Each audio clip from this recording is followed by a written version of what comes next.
The fourth principle is problem solving. So we're trying to help parents move from short-term reactions to long-term solutions.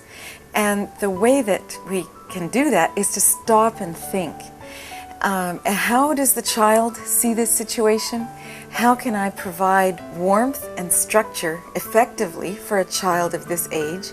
And what is the long-term goal that I'm trying to achieve? Now, all of that does take some time to think. And so the positive discipline approach is really based in the idea that we as parents are learners and that we need to invest some time in thinking and planning and not constantly reacting. As a mother, I know that one of the situations in which parents react in a panic is when their children are in danger. When my son was about 3 years old, I used a positive discipline approach to help him understand danger. For me, a situation that made me feel panicked was traffic. I was very concerned that my son was going to run into the street and be hit by a car. And so I wanted him to understand why I was so worried about this.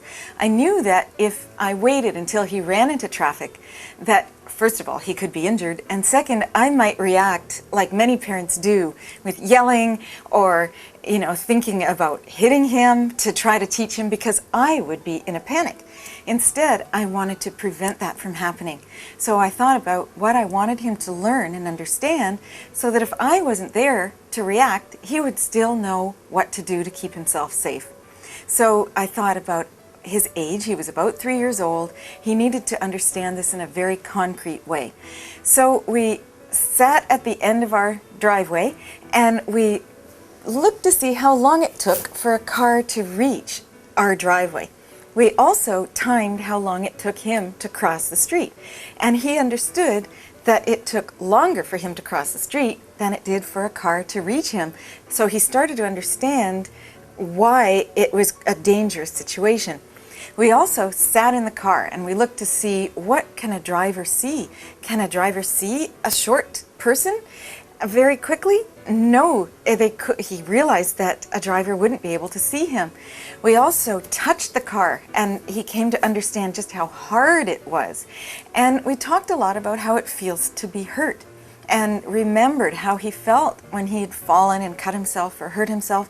And he started to understand the connection between the car and feeling pain.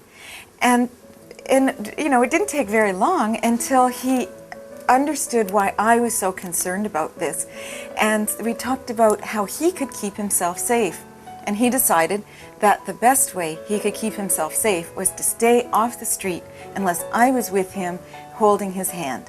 So I knew that he understood and that if I wasn't there, he would make the right decision. Parents need to always remember their long-term goals for their children, to remember the kinds of people that they want them to be and the kinds of things that they want them to learn, and remember that they are teachers and they're their children's most important teachers. And we want, and parents also need to remember that this takes time and it requires sometimes quite a big change in how they're responding. But if they can remember that if every day they do something different than they did yesterday and they work toward always taking another step toward responding in a positive way, then in 6 months from now they'll have made quite a change and their interactions with their children will be much more positive. So we're not asking them to try to be, make a major change overnight, but to have a goal and to work toward it and to constantly try to do better, learn from their mistakes, just as they want their children to do, to just do better each day.